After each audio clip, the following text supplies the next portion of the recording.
All right. Thank you all for being here. We are here at the State Board of Elections meeting set for December 4th, beginning at 2 p.m. I am declaring a quorum is present. Are there any additions to the agenda at this time? I'd like to move Anne Arundel County below Talbot County, if we could do that, because I have way more questions on those and I'd kind of like to get through these other ones first. Is that doable? We can do that. Okay, thanks. Not a problem. Thank you. Okay. Any other additions or comments regarding the agenda? All right, hearing none. Are there any confidentiality requests? We did have one here. Alan, are you on? Yeah, This I'm is- here. Yep. Yep. So, this one's a little bit different than all the other board meetings here. So you're up Yeah, first, sorry. Alan. Yeah, So- I'm not usually going first. Exactly. So I have one confidentiality request to present to the board. Again, this is not given to the public, so only y'all have access to this request. And whatever you decide for whether to grant or deny. Thank you, Alan. And could you explain the rationale and reasoning behind the confidentiality request and what statute specifically substantiates the request? Sure. Comar 33040202 allows individuals to request to have their residence address and telephone numbers designated as confidential. Categories of individuals who may request confidentiality are law enforcement personnel, persons being threatened, victim of or witness to felony, and others due to safety or serious invasion of privacy. And what is our obligation with regards to awarding these if we fail to uphold the confidentiality? Jared, would you like to take that question? Or I guess if the board doesn't make them confidential voters because of the reason, then they would just be their records would be in the public area, their addresses in particular. So and so it could be the reason why we have confidentiality is that the individuals themselves may have their address, if compromised, could pose a serious, threat to their, safety. So this is in response to, certain classifications of voters that want to make sure that their address is protected. Most notably, survivors of domestic violence, judicial, law enforcement. Those are individuals that, if their residential address, which is required for voting purposes, for voter registration, may compromise their safety. So so we review the confidentiality requests to see if they meet the classifications by designated by law. At which point we then present them to you for approval, because the state board is the only one that can approve the confidentiality requests. Thank you. You're welcome. I really appreciate that. Thank you, Alan. I recognize Member Butler's hand up. Yes, ma'am. That's not the question that you asked, though, was that? Didn't you ask what the board's responsibility is? That was asked and answered. The question also highlights the risk associated. What would be the damages if those names were released? If that information was released, what would be the damages to the board, to the state, in pursuing of protecting the confidentiality of those we award or approve the request, and that information gets out? There is a risk, and I want to understand. I want us all to understand our obligation to these requests and the severity if we supersede those requests and share that information, despite their being awarded. Okay. Thank you. Thank you, Alan. I think that helps with our consideration as we seek to grant these requests. So, anything further? No. All right. With that, the chair is open for the vote to accept the recommendation from the administration. Mr. Chair, I move that we accept the recommendation to grant the confidentiality request of said person.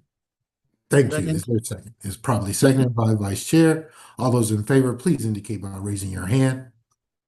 It is so moved unanimously. Thank you so very much. All right, Alan, appreciate it. We're now at Title 14, late fee waiver request. This one I can handle too, Alan, Okay, and then sure. you can get back to administrative closures. This one here was just, there are no waiver requests for you to approve.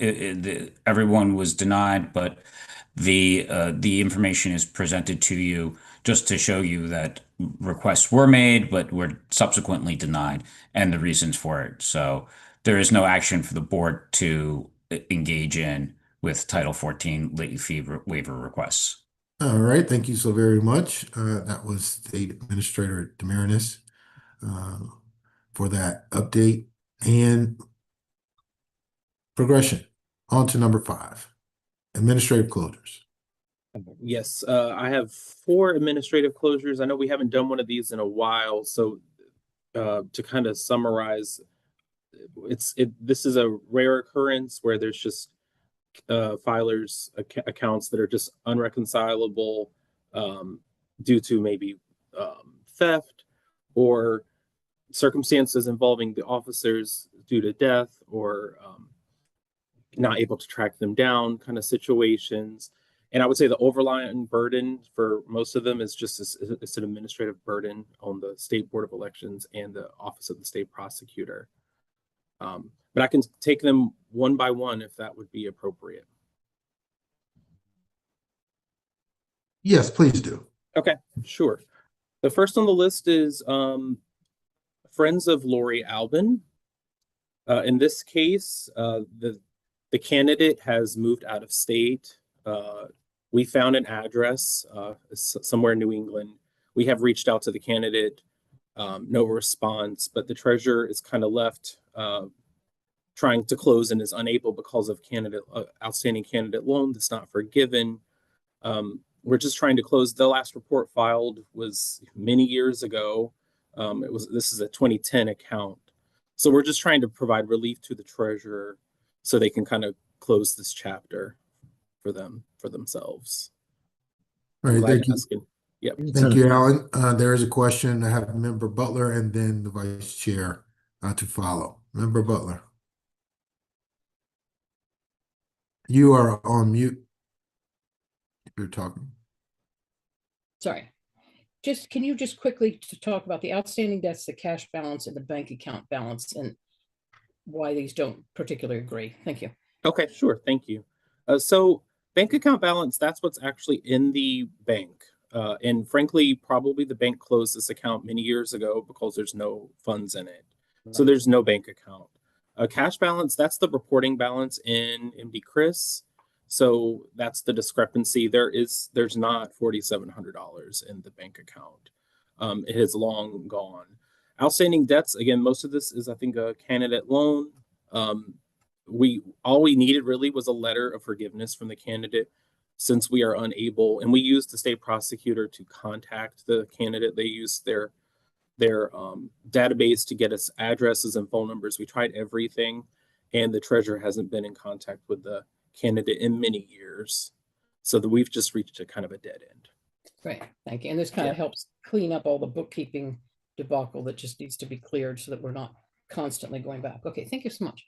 Yeah, of course. All right, Mr. Vice Chair. Alan, just my question is, are we saying that there's $4,700 worth of campaign contributions and other contributions that were in this account that are unaccounted for? Well, the current bank balance is $0. It's just the reporting was missing. So there have been expenditures that have not been reported. And frankly, after many years, usually the bank charges until there's no remaining fees. So that $4,700 does not exist. There is $0 in the account. And I just wanted to add too Yeah. that it was also a candidate loan of $5,000. Yeah. So which was why Alan was mentioning the fact that most likely it was just to repay back the candidate loan, and they never filed the proper paperwork at that point there, and the state prosecutor's office hasn't engaged in this matter significantly.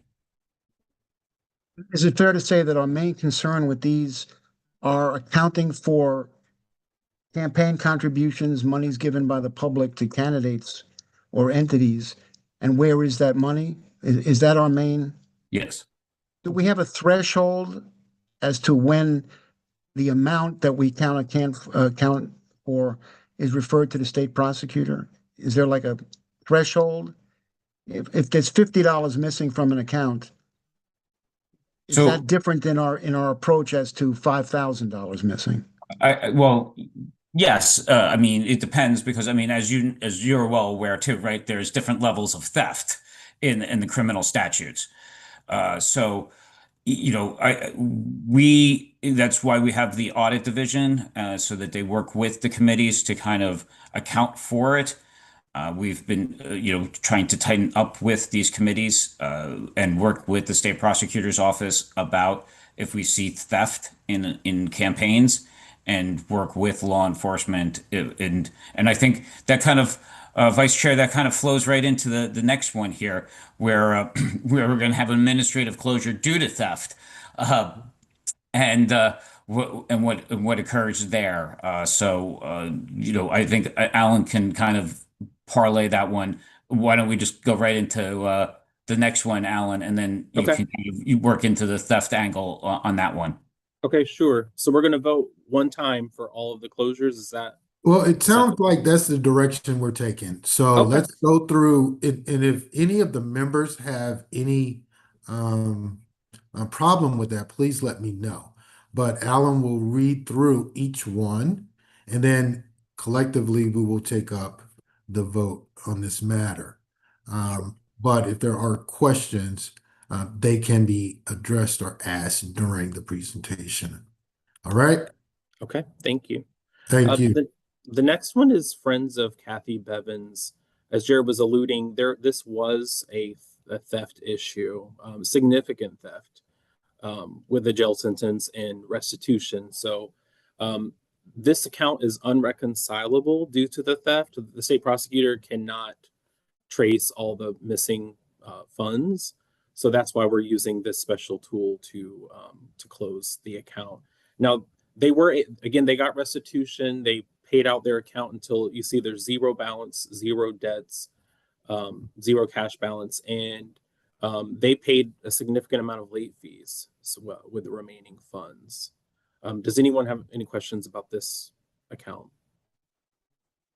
How much did we determine was stolen, Alan? It was over 200,000. Really? Mm-hmm. Did that person go to jail? Yes. Okay. And that is documented in our report, right? The finding he was prosecuted. Thank you. And Member Butler. Yeah, I called Alan about these because I really wanted to understand what was going on. And I guess my understanding here is that even when they got the restitution, that this Kathy Bevins also went back in and paid all the old fines and paid off all the things that she could, and then donated money to other campaigns or donated it to, proper charities. So it looks like she even got another campaign manager or whatever, the treasurer, and that they cleaned up as much as they could, but it's mostly the old reports that we can't fix because of the theft. So this is another one, we're just cleaning it up, and it looks pretty good to me, and it looks like she'd worked really hard to do this. So thanks. Thank you. All right, Member Butler. Thank you. Are we moving on? Did you have a question, Member Butler, or that was a statement? Okay. Okay. The next account is Friends for Dwayne Davis, 2022. Zero cash balance. They never opened a bank account. That does happen sometimes where they just never go to that level. Tremendous amount of late fees. There's still some in collections. The candidate is unhoused. The treasurer is deceased. So there is really no juice to squeeze in this account. And I think it would be to help with the administrative burden in both offices. I think it would be in the benefit to close them. Does anybody have any questions regarding the Davis account? Any questions? Any concerns? All right. Okay. Thank you. Thank you. The next account, committee to elect Will Hanna. Cash balance 3,500. That this account can guarantee is closed. The bank has administratively closed. There's no funds. This account goes back to 2010. The treasurer resigned. They are unable to locate Will Hanna. He is untraceable by law enforcement. He has criminal warrants against him. OSP has said they will no longer do enforcement actions against them. They have so many late fees, they're not going to be collected. So they have requested that we administratively close this account as well. And I'm glad to answer any questions here. Is there an active warrant? Yeah, I was going to say something. I just wanted to say, Vice Chair Shalek, one, in the past, we have won a judgment against that committee in court. And two, this action, closing this account, does not toll or alleviate any enforcement actions whatsoever. So this is just as the title says, an administrative closure. So, but it doesn't alleviate any of their, I would say, civil or criminal actions against the individual or the committee. It just means that we don't have to carry them on our books. Thank you. Thank you. Any other questions? Hearing none, the chair is open for accepting the recommendations from the administration. So move, Member Butler. Is there a second? Second. Properly seconded by Member Jackson Stanley. All those in favor, please indicate by raising your hand. Approved. Thank you very much, Alan. Thank you very much. So moved. Now on to item 6 on the agenda, election plan proposals. We do have an adjustment, but we will begin with Allegheny. And Morgan, are you aware of the adjustment that was requested by Member Butler? Thank you very much. I'll just scroll past it. I'm going to share my screen really quick. Thank you.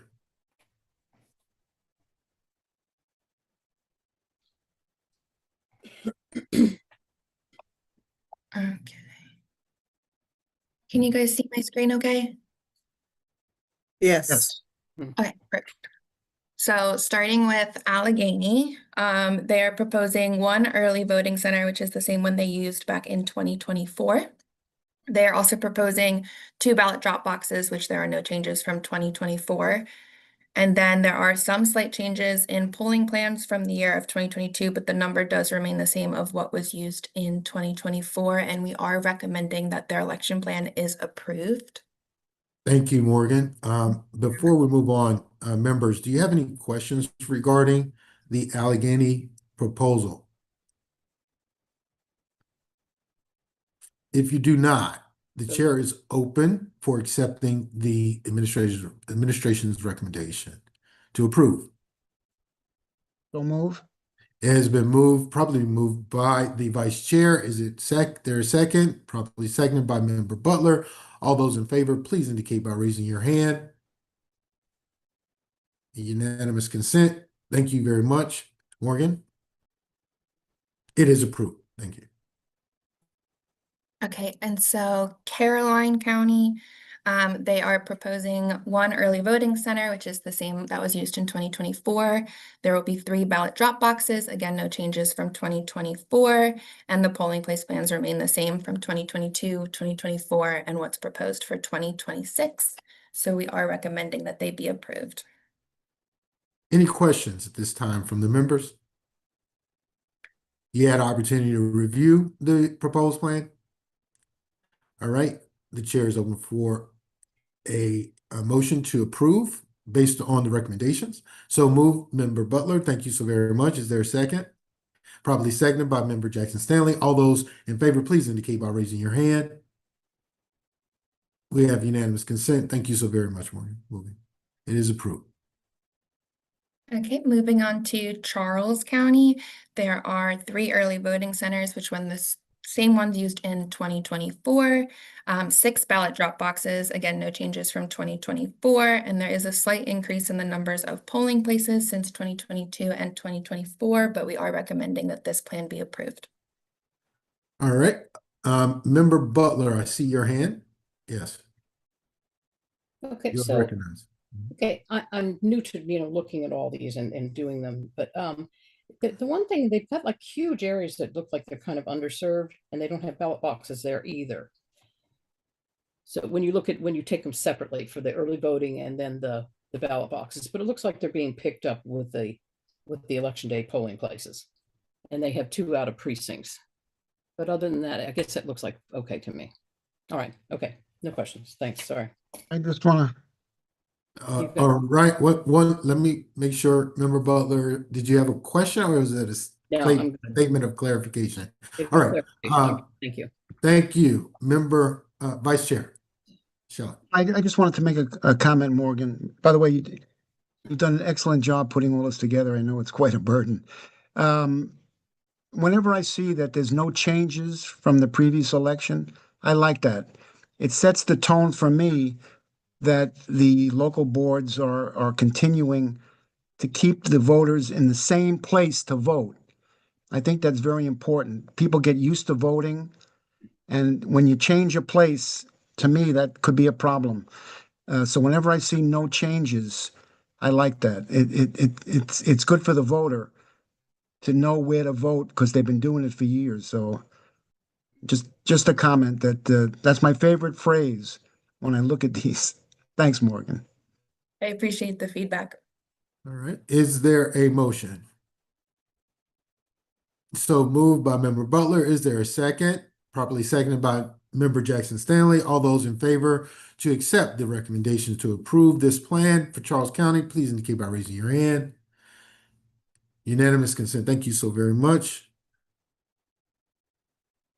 Okay, so All right. Dorchester County, Mhm. they have 1 early voting center, which is the same as 2024, 2 ballot drop boxes, again, no changes from 2024, and there are no changes in the polling place plan numbers from 2022 or 2024. All right. Thank you so very much, Morgan. Any questions? Now, yes, Member Butler. Okay, so they have 25 polling places that are not in the precinct. And then they've got their early voting is like at the very top of the county. Is that just where all of the, we're looking at just the main thing that we have all the rest of them on there. But when you look at the early voting, it pretty much just centers on the northernmost part of the county. Mhm. And actually half of that 10-mile radius is in a different county. So is that just the only place they have to put that, or is that It's the population. just the population is just all? Yeah, I mean, you can see Cambridge is their number one, their big city there, and And then Hurlock. Yeah, I was going to say then Hurlock is like basically that's where everyone lives. Yeah, okay, that's what I'm And remember, Dorchester County is a large land mass, but we have a lot of forest, swampland, Yeah, rural area. So the populated area are those 2 that are indicated. okay, but why do they have 25 polling places that are not in the precinct? Is that seems a little high for that? Do you want us to bring in the election director on that one? I just was wondering why. I mean, there's a lot of them, they had kind of answers as to why there were so many. But this one I was just kind of wondering because it's a small. The election director would probably say that there are pockets of people that don't want to travel an hour to Cambridge to vote when they can go to their local firehouse, which is 10 minutes away, something like that. That I'm sure she would have a much more eloquent answer than what I just gave you. But Yeah. I know in Dorchester County, convenience is really what they go for. And I I commend the fact that we have so many, so people can be encouraged to vote. I mean, from Taylor's Island to El Dorado, it's a long ride, Diane. Yeah, that's what I was looking at, because I look at it like ADA, and then I look at how many precincts where the actual election spot is not in the same precinct where the voters are. So those are what kind of things that I look at when I'm looking at them. Mm-hmm. Well, I So- look at the land mass and the travel time to get to the polling, to get to vote. Yeah, I And, don't know the areas well enough. I did look at each Yeah. map, looked at, all the different things on them, but that was my question is why so many of them are out of the precinct. Okay. Mhm. All right. Thanks. Yeah. Because Again, we do have the election director if you want me to bring her on to answer any questions as well. So If I, One second, let us clear. Member Butler, would you like to hear from the election director who is on standby? yeah, if she's here, we may as well ask. All right. While you're getting her, Jared, for this inquiry, Member Shalek, you have a question or a statement? I just had a question of Vicky, if I could. Vicky, Okay. you're Oh. you're the person that knows Dorchester the best. Yes. Are you okay with this plan? Yes, for the reasons I gave, that it gives polling places throughout the county, making it voter friendly. My words. Okay. You've never lived until you've tried to travel from Elliott's Island to Hurlock to try to vote. It's not conducive to encouraging people to vote when you have so much travel time. But I'd like to hear our election director. Thank see what she you. has to say. Thank you. Thank you, Vice Chair. Thank you, Member Jackson Stanley. And Morgan, as stated before, there's no change here? For the polling place, there's no Right. changes in numbers. There's no changes. So since 2022. Mhm. Okay. Now with that, there seems to do we have the election director available? This is Jessica in Dorchester. Can you hear me? Thank Yep. you. Yes, thank you, Jessica, for being with us. We have a member concern with regards to precincts and polling places, and those polling places being outside of the precinct, and wanting clarification. Sure. So part of the issue in Dorchester County is that a lot of our precincts don't actually have a facility available in the precinct. A lot of it's just there might be a couple houses in that entire precinct, and that's about it. So we then have to go to the next precinct, and it's been consolidated for many years actually, that way, just because there are not 44 buildings available, one in every single precinct. So it's kind of by, just for the lack of the facilities, it's had to be consolidated quite a bit in certain Thank areas. you. Thank you so very much. So this is all environmental, conditional, terrain centric here. Thank you so very much, and making sure that each and every one of your voters have access to the polls. Thank you. Now, Thank you, Jessica. Yes, You're thank welcome. you. with that being said, to not Mr. Chair, I move that yes, we thank accept you. the recommendation of the election plan proposed. So moved. Is there a Second. second? So properly seconded by Vice Chair. All those in favor, please indicate by raising your hand. Is unanimous consent. Thank you so very much. The recommendation to approve Dorchester County is put forward and approved. Okay, looking at Harford County, they have 4 early voting centers, which are the same from 2024. They have 5 ballot drop boxes, which again, no changes from 2024. There is a slight decrease in the number of polling places since 2022.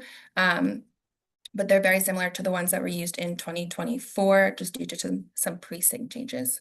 So we are recommending them for approval. Thank you. Are there any questions or concerns regarding this recommendation for approval? Hearing none, Member Butler, I move is that a we- motion? Okay, so move. Is there a second? Probably seconded by member Jackson Stanley. All those in favor, please indicate by raising your hand. Unanimous consent, so move. Thank you so very much, Morgan. Harford County is accepted as recommended. Looking at Howard County, they have 5 early voting centers, which are the same used in 2024, 10 ballot drop boxes. Again, no changes from 2024. There is a slight increase in the number of polling places from 2022, but it is the same amount used in 2024. So we are recommending that they be approved. Member Butler. I just have to comment. Howard County, every single one of theirs are ADA compliant, and every single one of theirs are in the same precinct. I congratulate them. Thank you. All right, is there a motion to accept the recommendation? So moved by member Vice Chair. Is there a second? Probably second by member Butler. All those in favor, please indicate by raising your hand. So moved. Thank you so very much, Morgan. Howard County is approved. Okay, looking at Kent County, they have 1 early voting center, which is the same they used in 2024, 3 ballot drop boxes. Again, no changes from 2024, no changes in the numbers of polling place plans from 2022 and 2024. And so we are recommending that they be approved. Thank you so very much. Are there any questions or concerns? All right, hearing none, the chair is open for a motion to approve. So move, member Jackson Stanley. Is there a second? Properly seconded by member Butler. All those in favor, please indicate by raising your hand. Unanimous consent, so move. Kent is approved. Thank you. Okay, and looking at Talbot, they have 1 early voting center, which is the same location that they used in 2024, but the street name has changed. So if you see that, it's still the same place. They have no changes in ballot drop boxes, so that's 3 of them. And there's no changes in the, sorry, that's 2, scrolled past 2 ballot drop boxes. No changes from 2024 and no changes in the polling place plan. So we are recommending them for approval. Any questions or concerns? Per your review, hearing none, all those in, is there a motion? Motion, so move, member Butler. Are there, wait a minute. Second. There's a proper second by the vice chair, I hear. All right. All those in favor, please indicate by raising your hand. So move, unanimous consent, approval for Talbot. Thank you. Okay. And I go back to Anne Arundel. Too fast. There we go. Anne Arundel County has 10 early voting centers, which are the same ones they used in 2024. They have 32 ballot drop boxes, which is the same quantity, but they do have 3 new locations. So instead of Brooklyn Park Senior Activity Center, Bowie, Elks Lodge, Marley Volunteer Fire Department number 18, they will be using Brooklyn Park Health Center, Anne Arundel Volunteer Fire Department number 7 Training Center, and Odenton Volunteer Fire Company number 28. And then there is a significant decrease in the number of polling places by 43 buildings, and the county does not meet the legal requirements to do that reduction. So we are recommending approval in part of the early voting centers and the ballot drop boxes, but not the polling place plans. All right.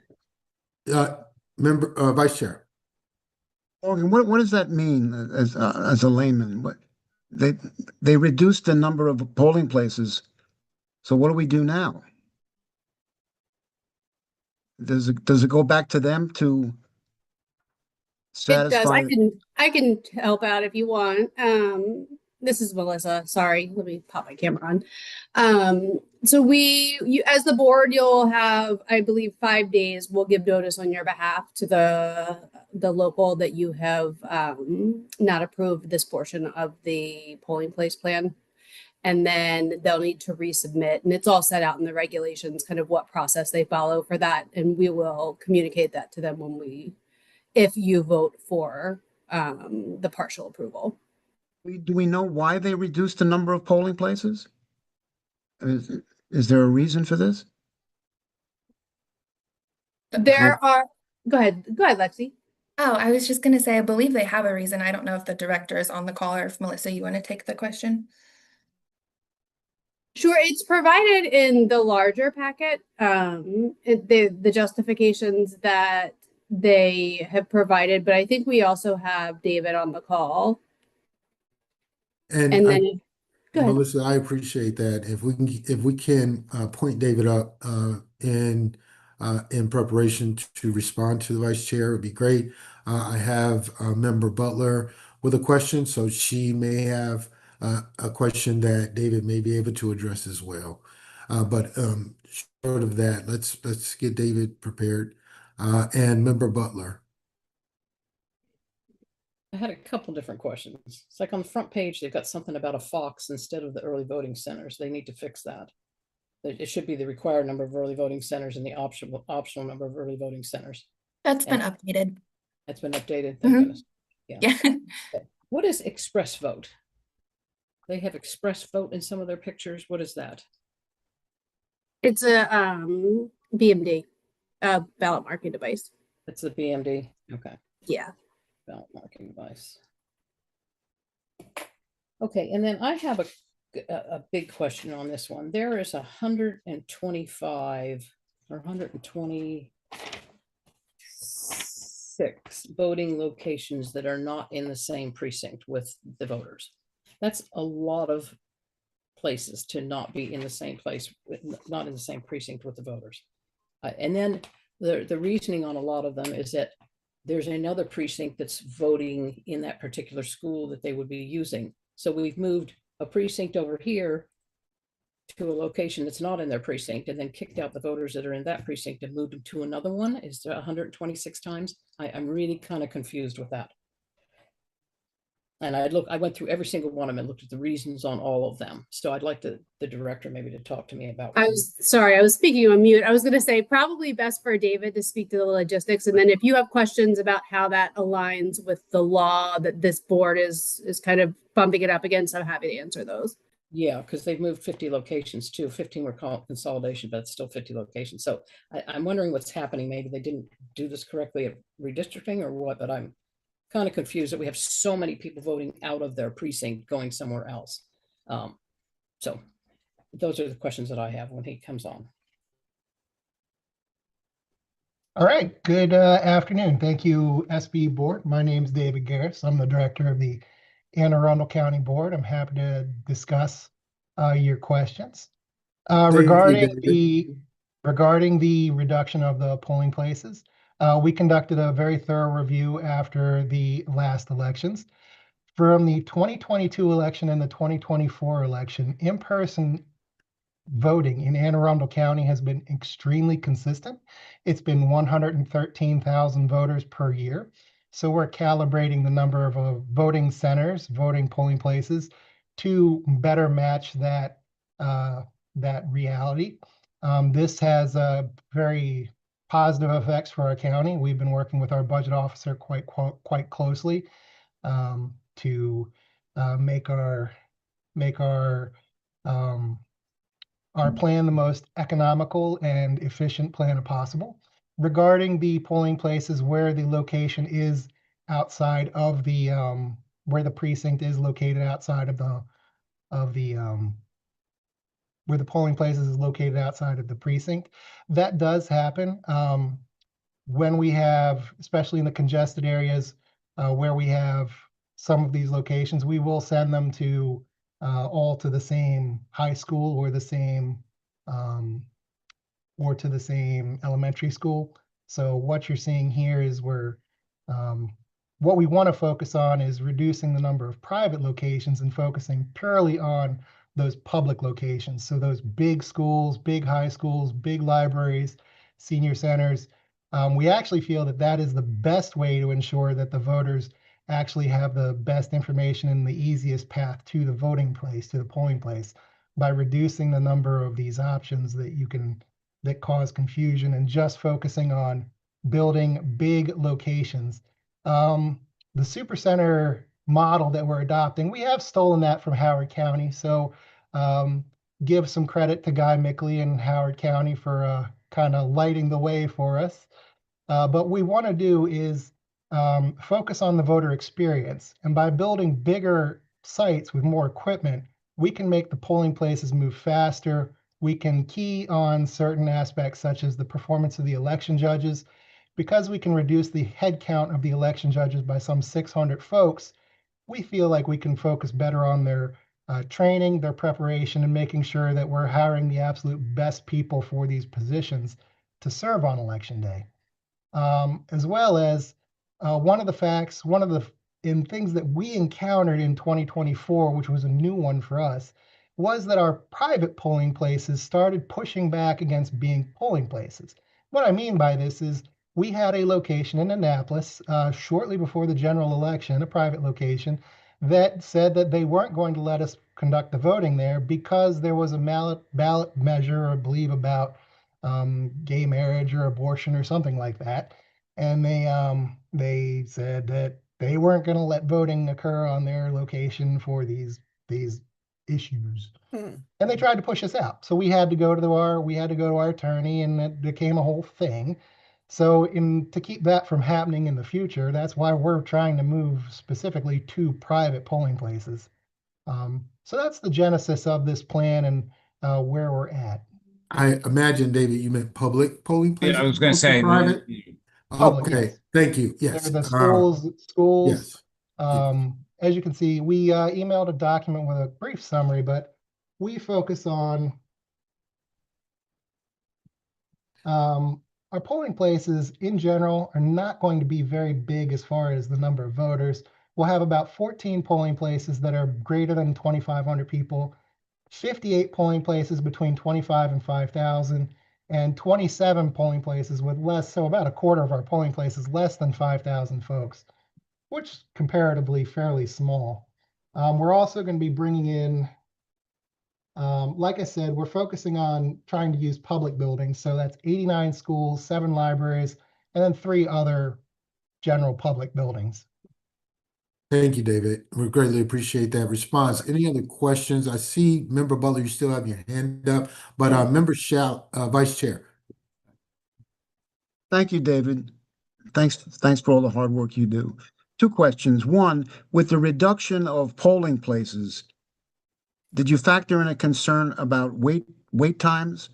Absolutely. I know that's a big issue for voters. Do Absolutely. wait times seem to be affected by this? Absolutely. And that's actually one of the parts that's driving our decision, is the fact that we can run more efficient polling places if we can put more election equipment there. The wait time for the voters will go down because they have more options to check in and more options to use the voting equipment. A great example is a ballot marking device, whereas if I have small polling places and I can only accommodate 1 or 2 ballot marking devices per location, then those are going to get lines that drop up. But if I put more ballot boxes and more ballot marking devices in a larger spot, I can have more people voting on those, and the lines for it will actually go quicker. And that has been something that we've seen in real life. That's our experience with the early voting sites. And earlier, when we had to do the whole COVID thing, that was our experience with that as well. The bigger sites, we can fill in more equipment and we can make it all run faster. So, Secondly, David, when I was in Montgomery County, we had to move polling places, take away some.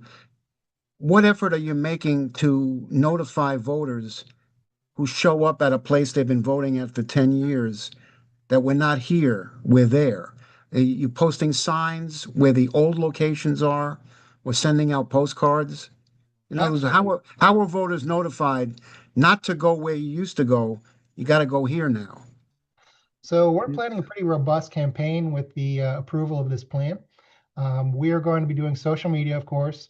We're also planning to do a door-to-door, not a door-to-door, but we're going to be doing flyers in both English and Spanish to our lower income areas. We'll be pushing those, especially in places like in low information areas, like economically disadvantaged areas. We'll be putting out flyers in places like laundromats, in places like apartment building main areas, main rooms, things like that, so that we can meet those voters, as well as we'll have displays at all the county buildings. We'll have the displays at the various places where where people in the county have to do their business, such as the county cashier's office, the local MVAs. We'll also be reaching out to the schools to have their sign boxes, their signposts showing the same things, as well as doing advertisements and notices, written notices to all the voters, and then the practice ballots. Anything at a site that's been removed or deleted? Anything there? Absolutely. Oh, good. Thank you, David. But that seems a very robust program. Thank you. Thank you. Very good. All right, Member Butler? I think this goes back to the thing I was talking to Jared about also is encouraging people to check their registrations ahead of time. Put that into your public service announcements so that people know what they're doing, because you do seem to have a lot of changes. Yeah. I know that because we have the mail-in voting now, we don't need as many voting areas. But again, when you have this many changes, and especially the numbers are not what we can by law approve, I can understand why we've had so many different questions. Thanks, David. That was a really good explanation. I appreciate it. So, Chair, I just want to say, I still recommend that we do not accept this polling place plan. It is too big of a reduction, and I think that the ability to meet the law and the legal requirements of this is that this is antithetical to what the law states, and having as many polling places in precincts. And while David has made some valid points to it, this is not the correct forum for that. The General Assembly is the correct forum in order to help consolidate polling places. And this is a conversation that we would like to have with the General Assembly in long-term. I would say our long-term objective as we move forward with it.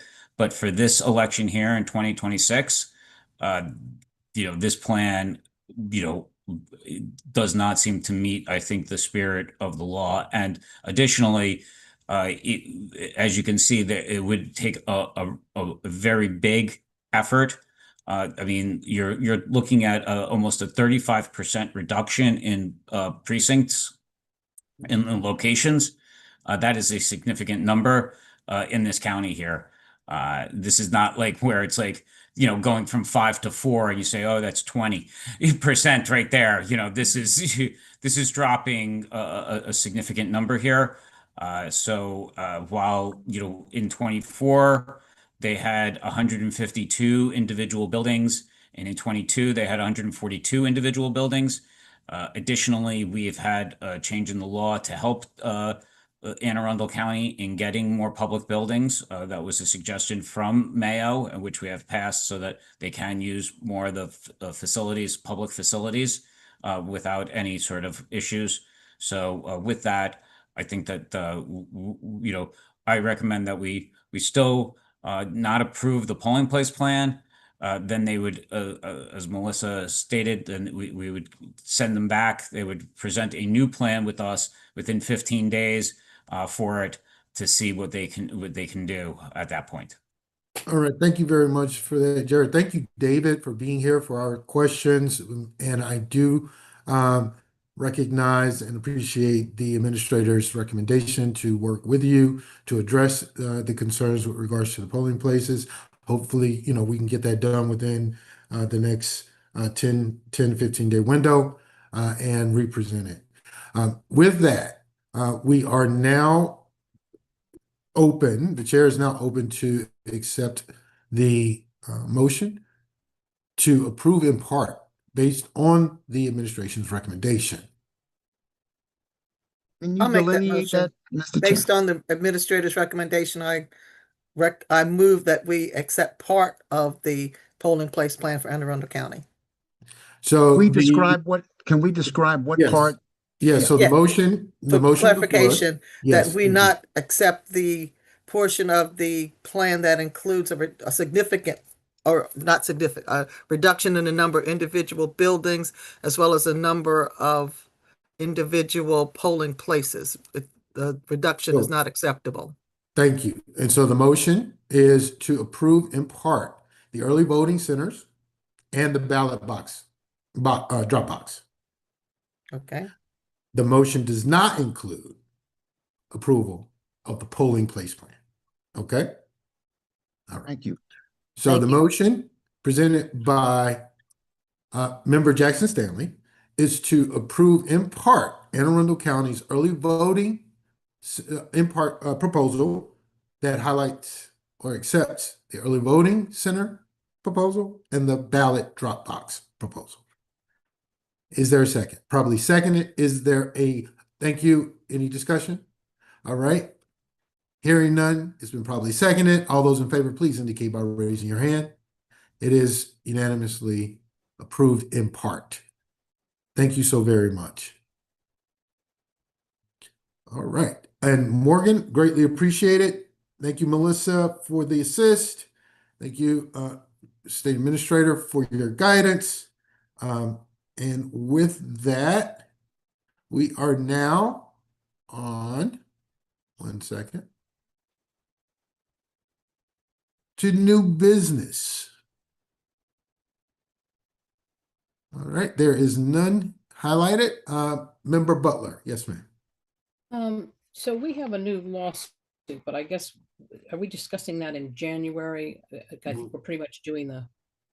Well, we are not at this time at liberty to discuss a legal matter at hand. Right. At this point, but State Administrator, if you'd like to address that concern, I would caution. Our normal, Member Butler, our normal meeting will be on the 11th, where that's when we do the admin report, and Dan will do the Attorney General's report at that point there. But yes, we are, as you're aware, the Department of Justice has instituted legal action for the voter registration list. And that may be brought up during closed session, and will be brought up during closed session at our next scheduled meeting. And with that, we will discuss that. I know we had talked about December 11th, but I do want to discuss that date, especially since we have new proposals. We want to give Anne Arundel County some time to work with us in addressing that 10 to 15 day window. I don't think the 11th will be enough time to give them some more time. So we may want to talk about that date in a minute when we get to that item number 9. So right now we're at number 8. Any disclosure of campaign contributions? All right. Hearing none, thank you very much. This feeds right into our schedule for next meeting. I know that there was also an idea of creating a third time to meet. I don't know. I'm not so set on December 11th. I would like to ask my board members if December 18th would work and help us with acquiring, maximizing the opportunity for us to acquire the plans that have yet to be presented. Gives us more time, and also allows for what we just dealt with Anne Arundel County, giving them their time to resubmit their polling place plan as well, and we can capture that all together in that one meeting before the holidays. That is my proposal, to move from December 11th to December 18th. Hopefully that does not bind the administration, but I know that there was a possibility we may have to do a third. But I think this will give us a little more time. Member Butler. I wonder though if we've got the other half of the counties that we need to look at. So if we've got any county there that has an issue, then we're pushing them, into the holidays to try and to fix that. And also the 18th, we're getting really close to the holidays. That's I kind of would like to leave it on the 11th, and then if we can, I don't know how we would look at the Anne Arundel one, but we could, I don't know. I just feel, I'm not sure how long it's going to take them to get it together, but I'm afraid to put all these other boards up to the 18th. And then if we needed them to fix anything, then we're stuck right at the holidays all the way through. Yeah, I mean, that can take place. I get very busy around the holidays with, my kid coming in and all that stuff. Understand. Okay, so those are my comments, so we can talk about it. Understand. Thank you. All right. Well, looking at my calendar, I can do the 18th, and the 11th. For whatever reason, those Thursdays are very good for me. But after the 18th, other than right after Christmas, 29th, 30th, I don't have a free day. Okay. All I right. deferred, either date is good for me, Mr. Chair, so I defer to the board and yourself. Either one works for me. All right. So, Jared, I know we were talking about a third day. Are we open to the December 11th and December 18th? If we are open to doing both, can we look at a different time for December 11th to start?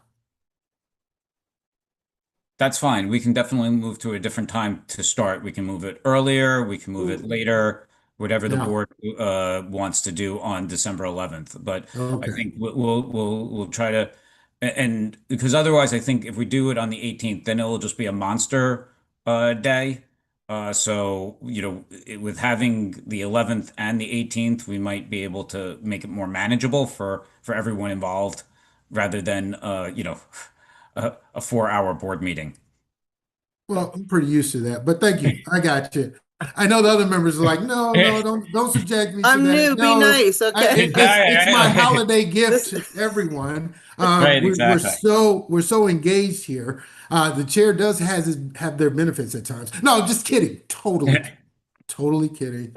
Thank you guys for working with me on that. Working So through Mr. that. Chair, So just for December 11th. clarification for me. Mhm. Is the suggestion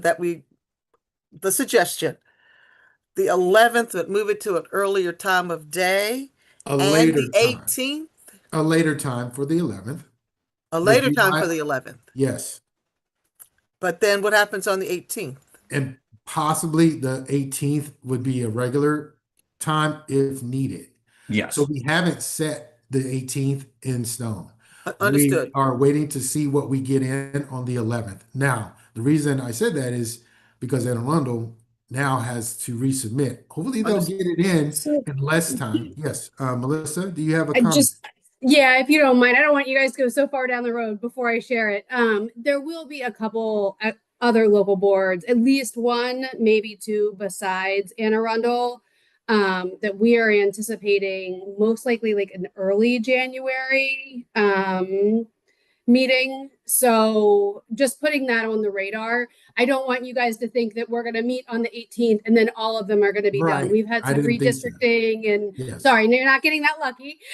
No, I didn't think so. I didn't think it would all be done on the Okay. 18th, which is why I was pushing it to the 18th.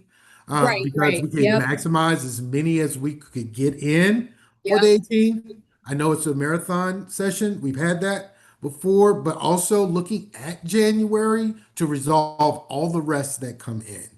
It gives us that time to also review the proposals. As you all see, it could be quite voluminous.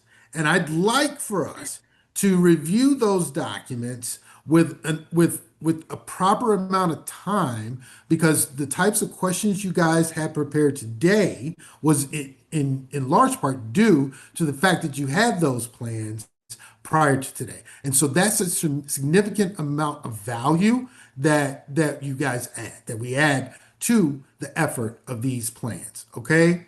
And these proposals. So I would like to give us that time. I know I would need that time to review the proposals. And by next week, I don't know what comes in, when they're going to come in. I will have the time to review them in the manner that we've had of late. So I'm asking for December 18th, and I do respect your recommendation, Member Butler. And I don't, and State Administrator, with regards to the marathon session, I think that just maximizes our opportunity to get it all done. Well, not all, but get the majority of the proposals in, validated, discussed, and then gives us that time in January to encompass all of those that are left, as well as those that are amending, if need be. So if we are going to do that, Chair, I just want to then, for the time purposes, this was kind of like a smaller one. As you can see, Right. it was like an hour or so, and we had 9 without anything here. So if we're going to do the 18th, which would then be a regular board meeting, because we'll have an admin report, we were going to have the Attorney General's report, we have regulations that will need to be that are going to be proposed at that time as well, plus these board packages as well. So that, I just wanted to say that, the 9 took an hour. So we're going to have, at least another 9. So, maybe more, plus all the regular board meeting material and a closed session. So Yes. if we are going to do the 18th, like I said, it's going to be a longer day. I would suggest something a little bit more in the earlier time so that we can kind of roll and keep it going throughout the entire process. But that, unless you want to break it up again. So that's all. I do appreciate that. I am open to Member Shelley. Well, what's the deadline, Mr. Chair? What's the deadline that these plans have to be submitted and approved? The legal deadline. So the local boards were 7 months to us, and then we have 6 months before the election in order to make sure that everything that we've reviewed the plans for the first time. But again, Baltimore County has had an issue because of redistricting. So we're ahead of the game. So thank you Yes. very much. But again, we want to make sure everyone is. We want to stay. Right. We want to create as much as possible, Yes. as quickly as possible. Yes. So I do appreciate the acknowledgement on a long day.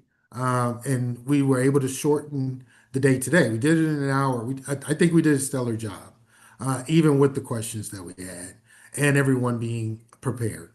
I would like to propose December 18th, starting either at noon or 1 o'clock, and we should be able to capture, because that's not normal 4-hour meeting with regards to starting at 2 and ending at 5 or 6, even with closed session.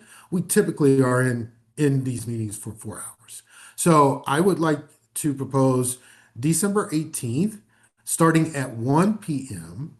And dealing with that first hour of, understand we have the administrator's report, truncating that if possible, because of the extra effort as associated with the election plan proposals. So with that, I'd like to get the board's approval for, yes. Point of clarification. Yes, ma'am. So we are not going to be meeting on the 11th. We're moving everything to the 18th. I'm asking for one meeting in December. One other meeting in December. And that would be the 18th. Yes, ma'am. Okay, And starting at 1 p.m. understood. That's fine. I just need a clarification. Thank you. Thank you. Member Butler. That doesn't help me at all, but go ahead. We're just making the 18th even longer now, and which is already a tough day for me, but that's fine. If that's what you want to do. Does it have to be a Thursday? Mr. Chair, do we have to make it a Thursday? No, if I have. I don't, I think it's regularly scheduled on Thursday, but it doesn't necessarily have to be. We've already had our Thursday meeting, which is today, although it's not the third Thursday. But it could be on a Wednesday. I try to shy away from Fridays. But if the 18th is a problem for Member Butler due to family obligations, I'm open to considering either that week, right, of the 18th. The 17th is better for me. Okay. What about you, Vice Chair? And there's only 4 of us now, so I really like not to have just a meeting of 3 of us. I wouldn't either. So does the 17th work for you? No, No? no, sir. I'm trustee to a bank, and we meet at 12 o'clock on the 17th. Okay. And then I have no, sir. All right. The 15th, 16th, 15th is not so good. 16th, I can make work. The 17th, I'm locked in from 12 until 7. All right. And the 16th is a Tuesday. 16th is a Tuesday. What Member time? Butler? Tuesday? What time? Oh, still proposed at 1 p.m. 1 p.m. I have a doctor's appointment 10:30. I should be able to make that by 1. Mr. Chair, I hate to be a naysayer, but I have a trial that day. I'm not available on the 16th. This is All fun. right. This is fun. Okay. What does Monday look like for everybody? Or are we in the 15th? I have a church meeting at 4 o'clock, but I could move that. I can get someone else to chair it if we want to meet at 1. On Monday, the 15th? Monday the 15th, I could work around Monday the 15th. I can do that. I could do the afternoon on the 15th. 1 o'clock on the 15th I can do, with the understanding that, I have to stay on in order to have a quorum. Do I have to stay on in order to us to have quorum? We need Now? 3 for a Yes. quorum. We need 4 for the vote.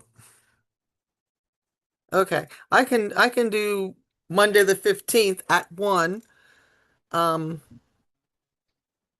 If that meets most people's schedule, and I can move my afternoon either later or get someone else to chair that meeting at my church. At the chair, as you point, does that give Anne Arundel enough time? It's shortening. Yeah, it was just basically, I mean, at one point here, at the end here, it gives us the 12th, because then the 13th and 14th are the weekend. I mean, if you want, we can try to do, Yeah. do you want to do like the 22nd or something? Absolutely not. No. Okay. No, I mean, at one point I here, think- as much as I know the chair just mentioned it, I mean, the 19th, the Friday, we can just do it as early as possible, and then that gives us the longest possible amount of time. So how do folks look on the 19th? Thank I'm you for for that. the 15th and the 19th. I'm not happy on the 19th, but the 15th is better for me. But All right. If need be, 19th, if we're looking at the 19th to give Anne Arundel County that time. That's Starting 11 at work 1. days. That's Uh-huh. 11 business days. Is Right, that we enough said time? between 10 and 15. We said between 10 and 15. with And that, if they I'd don't rather- get it in, they still have till January. But if we're going to move that- to the 19th, I'd rather leave it at the 18th. oh, really? Yeah. Because that's the only reason we were moving it is to accommodate you on the 18th. I'll just change the 18th. That stuff. It just I don't. we're getting worse by the 19th. So we're back to the 18th at 1 o'clock? All right. Yes. Vice Chair, your comment on the 18th? 18th at 1 works. Okay. And this Okay. is going to be a long meeting, correct? Because we're putting Yes, it it will be. all right. All right. So the 11th we're not doing, correct? Correct. Okay. But the 18th at 1, and we'll just stick to it until we're done. Should I lock in from 1 until 6? 1 until 5, 1 until 5:30. The goal is to get it done, even with a closed session. Closed session being that 5 to 5:30, 5:30 to 6 window. Yes, sir. Got it. 6 and I'm going to the 18th. All right. You won't mind if I have chocolate or something to keep me alert, will you? Not at all. Not at all. Gotta nibble some Ghirardelli chocolates. This is, That's my this is the favorite. one You got work some day I'm for us? asking of you guys. I am asking a favor of one work day from you guys. I know you do all your due diligence prior to these meetings, which is why I believe we can get through them efficiently and effectively. Okay. So thank you all very, very much for your consideration and amenability. No problem. Greatly appreciate it. All right. There's no closed meeting. So the chair is open for a motion to adjourn. No closed meeting today? No, sir. So move. And is there a proper second? Second. This has been properly seconded. All those in favor, please indicate by raising your hand. Happy. Thank you all. You have See a you great soon.